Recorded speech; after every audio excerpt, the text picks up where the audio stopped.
অপার সম্ভাবনাময় বাংলাদেশ। যে দেশে নদ আছে, নদী আছে, পাহাড় আছে, অনেক মানুষ আছে। সবচেয়ে বড় বিষয় হচ্ছে অনেক জনপদ, আমাদের ম্যান পাওয়ার। সো এটাকে যদি খুব ভালোভাবে ইউটিলাইজ করা যায়, তাহলে কিন্তু অনেক সম্ভাবনা দাঁড় হয়ে যাবে। আসুন আমরা সবাই মিলে দেশের প্রতি দায়িত্বশীল হয়ে সকল ধরনের করাপশন থেকে বের হয়ে এসে যে সেক্টর থেকে পারি সবাই সবার জায়গা থেকে যদি আমরা নতুনভাবে সব কিছু শুরু করতে পারি, তাহলে অবশ্যই আমাদের দেশ অনেক ভালো কিছু করতে পারবে, অনেক ভালো কিছু করা সম্ভব। বাংলাদেশে এখনও অনেক জায়গা আছে যে জায়গাটাতে কোনো কিছু করা হচ্ছে না। আমাদের কোনো প্ল্যানই নেই যে এই জায়গাটা কিছু করা সম্ভব।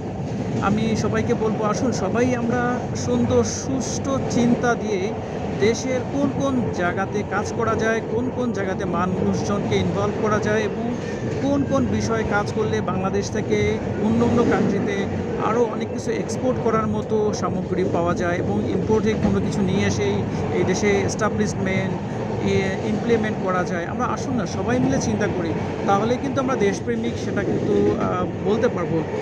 সেই ক্ষেত্রে আমি সবাইকে অনুরোধ করব, আসুন আমরা সব কিছু ভুলে, সব ভেদাভেদ ভুলে আমরা দেশের স্বার্থে কাজ করি। ইনশাল্লাহ এই দেশ ভালো কিছু হবে।